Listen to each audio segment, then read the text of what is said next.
આજે તો વલસાડમાં ગરબા રમવાની મજા આવી ગઈ ને તાબડતોડ ભૂખ લાગી એટલે શ્રી સાંઈ પ્રસાદ ફૂડ કોર્નર પર અમે આવી ગયા ને દોસ્તારને કીધું કે ચાલ પહેલા એક મંચુરિયન લઈ લે એટલે મંચુરિયન બના કર્યું ને બહાર બધા બે ચાર વેરાયટીના મસાલા લાખ્યા ઉપરથી 8-10 મંચુરિયન ગબડાઈ મૂક્યા પછી અંદર સ્પેશિયલિસ્ટ મસાલા લાખ્યો ને ઢાણો માર્યો છૂટતો ને આ આપણું મંચુરિયન રેડી થઈ ગયું ને જનક પાયલ જેની રોલ ઢોસા બના કર્યું ને આ આપણો ઢોસા તૈયાર થતા છે ને ઉપર બધી વેરાયટી અને આઈટમ લાખી દે ને પછી આ ચીઝ લબાલબ સટકાવી અંદર ને પછી આપણા જેની રોલ ઢોસા તૈયાર થઈ ગયા એટલે મેં કહ્યું ભાઈ સાઈડે આપણા ઢોસા મૂકી દે એટલે એક પનીર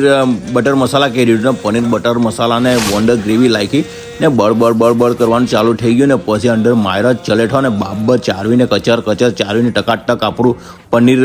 બટર મસાલા રેડી કરી નાખ્યું ને દોસ્તર કહે કે દાબેલી મેં તો ખાવાનું કે મેં કહ્યું ચાલ દાબેલી બી તને ખોળાવી દેમ એટલે દાબેલી બી જોરદાર બનાવતા દેવું એટલે બે એક સેવ દાબેલી કરી દીધી બટર મરાવ્યું બરાબર ને એકદમ મજબૂત બનાવી ને પછી અમને આપી દીધી બે દાબેલી ને લોઠાઈ બૂમ મારવા લાગ્યા મન કે ભાઈ આટલો ખર્ચો થઈ ગયો એક વોફેલ બી લઈ જ લેવાની એમ કે મેં કહ્યું ચાલ વોફેલ ખાવાના ને વોફેલ બી લઈ લીધો પછી બધી આઈટમ આપણા ટેબલ પર લગાવી દીધી ને પછી ખાવાનું ચાલુ કર્યું ને પહેલાં તો મંચુરિયન સ્ટાર્ટ કર્યું ખાવાનું હોય આ બાજુ તો મારા દોસ્તા જેની રોલ ઢોસા બાબર ડફલા લાગવા ને બોલ્યો ને કંઈ નહીં ને આ બાજુ મંચુરિયન ટટલા લાગલા ને મેં પનીર બટર મસાલા કાઢ્યો ને જબરજસ્ત ટેસ્ટ લાગ્યો ને તમારે જો ખાવાનો શોખ હોય આ બધી આઈટમ તો તમે ગાડીનું સ્ટેરિંગ ઘુમાવી જ મૂકજો ને નીચે આપેલા એડ્રેસ પર આવી જ જાજો ખરેખર જબરજસ્ત ટેસ્ટ છે મજા આવશે.